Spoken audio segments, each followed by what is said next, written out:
This story begins on a warm summer evening in Arizona, when four American friends decided to take one final road trip before life separated them. Their names were Ethan, Maya, Jordan, and Chloe. Friends since high school, bonded by memories, laughter, and a shared love for adventure. They planned to visit a famous tourist town called Silver Ridge, known for its beautiful forests and cozy mountain cabins. The trip was supposed to be fun. Just a peaceful getaway before adulthood forced them into serious lives, jobs, and responsibilities. Pause, light wind sound, but sometimes life doesn't lead you to places you planned. It leads you to places you are meant to face. At around 9:30 p.m., they left the highway, following their GPS through a long, empty road. Trees on both sides looked darker than usual, almost forming silhouettes like crooked hands. The sky turned cloudy, and thunder rumbled like something was waking up. Jordan joking, "Guys, this is how every horror movie starts." Everyone laughed, but their laughter didn't echo back. The road absorbed it, like it didn't want any noise to escape. Soon their GPS froze, then rerouted, displaying a new location. Fall Creek 14 miles ahead. Gia, Maya, that's strange. I never heard of it. Ethan, it's probably a new town or a shortcut. Let's check it out. That was their first mistake. As they drove deeper, the air became colder, even though it was summer. No cars, no streetlights, no houses, just a narrow road leading into blackness. Suddenly, a faded wooden sign appeared on the right side of the road. The paint was peeling, but they could read it. "Welcome to Hollow Creek, where memories sleep forever." Chloe, confused. What kind of town writes that on a welcome sign? No one answered, because no one had an answer. They entered the town expecting at least some lights, but every building looked abandoned, like life had been erased. Shops with shattered windows, houses with front doors half open, lampposts covered in rust, and not a single human in sight. Something felt wrong, yet none of them wanted to admit it. As they continued driving slowly, they saw a giant building at the end of the road, a Victorian-style lodge, old but strangely well-preserved, like it was waiting for guests. The lodge sign said, "Hollow Creek Resting House, vacancy always open." A cold breeze touched their skin. Even though every window in the car was closed, they looked at each other and decided to stop. Music transitions to low, ominous heartbeat, narrator, and that decision was about to change everything. Ethan parked the SUV right outside the Hollow Creek Resting House. None of them wanted to get out, but none of them wanted to admit they were scared either. "Chloe, guys, this doesn't feel like a normal place. I don't think we should go inside." Ethan, trying to stay confident, "We don't have cell service, we don't have fuel, and we don't have another way. Let's just get some help, and we'll leave." Reluctantly, they walked up the stairs leading to the entrance. The wooden steps creaked like someone whispering underneath. When Ethan pushed the door, it opened without resistance, as if it had been waiting. For them.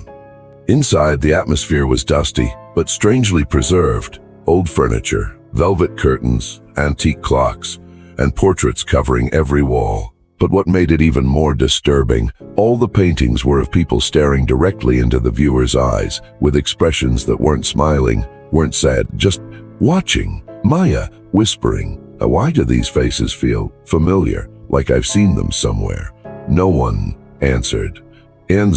A small bell rang suddenly from the reception desk, even though none of them touched anything. Out of nowhere, an elderly woman appeared. Thin, pale skin, gray hair tied neatly, and a perfectly calm smile that didn't match the emptiness behind her eyes. Soft voice. "Good evening, I've been expecting you." A heavy silence fell. Jordan, nervous laugh. "Sorry, expecting us? We're not from here actually, we're kinda lost." Woman, "No one arrives in Hollow Creek by mistake. Everyone who comes here comes for a reason."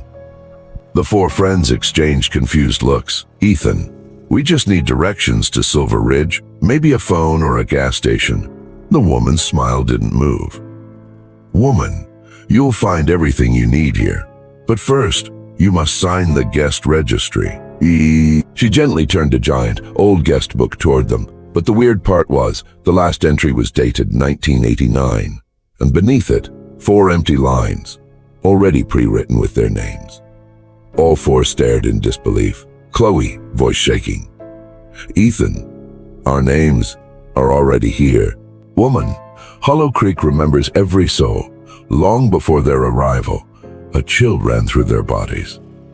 Before they could react, a grandfather clock chimed midnight, even though their watches showed 10:19 p.m. The doors behind them shut hard, lights flickered, and the woman whispered, "Welcome back to where you truly belong." Ethan slammed the registry book shut and took a step back. This wasn't normal, and deep down, all of them felt it. "Ethan, okay, this is enough. We're leaving right now." He pulled the main door handle, but it didn't budge, not even an inch. Then Jordan tried using both hands. Nothing. It was as if the door wasn't locked. It was part of the building, sealed like stone. Chloe, starting to panic. "Why won't it open? We just came through it." The old woman simply stood there, motionless, her head slightly tilted, as if watching a scene she had already witnessed many times. They rushed toward another hallway, searching for another exit. The more they walked, the longer the hallway became, twisting and stretching like a maze. The floorboards creaked under their feet. The wallpaper peeled in long strips. Their own whispers echoed back at them, but delayed, like someone else was whispering with them. Maya, voice trembling. "This house feels alive." Suddenly, a portrait at the end of the hallway caught Chloe's attention. It was covered in dust, almost blackened by age, but she felt drawn to it, as if something behind it was calling her. She touched the frame gently, and the dust slid off on its own, revealing 4 blurred faces, not strangers, not random people. Faces with familiar jawlines, eyes, smiles. Jordan whispering, "Wait, are those us?" Fear tightened their chests. The painting looked decades old, yet it showed their exact faces, frozen in a neutral, lifeless stare. Before anyone could speak, the old woman's voice echoed from nowhere, no longer soft, but deeper, resonating through the walls. "Woman," voice distorted, "you do not remember, but this is not your first day." The lights flickered violently. The floor vibrated like something beneath it was moving. Plaster cracked along the walls, forming names, their names. Hollow Creek was not a town, it was a cycle. Ethan yelling, "What do you mean? We've never been here." "Woman, you have. Many times. You leave, and eventually return. Some places are not visited, they are owed." A chilling thought crawled into their minds. What if they had been here in another life? What if this was not the beginning, but the continuation? The lights abruptly went out, and total darkness swallowed them. A faint whisper slid along the hallway. "Go to your rooms, rest, and it will all return." Then a final icy breath touched their ears. And no one leaves Hollow Creek until they remember. Darkness swallowed the hallway, leaving the 4 friends frozen in fear. No light, no exit, no sense of direction, only the feeling that they were not alone. Then, one by one, dim yellow lights flickered on, revealing 4 bedroom doors, each with a golden plate engraved with their names. Maya, voice breaking, "Why are there rooms for us?" Woman, voice echoing from the walls, "Because you always had rooms here." The old lodge trembled, not like a building, but like a breathing organism inhaling their terror.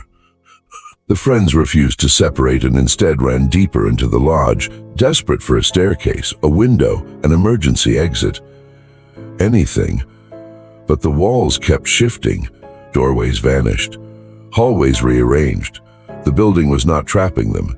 It was guiding them. Finally, they burst into a large ballroom illuminated by hundreds of dusty chandeliers.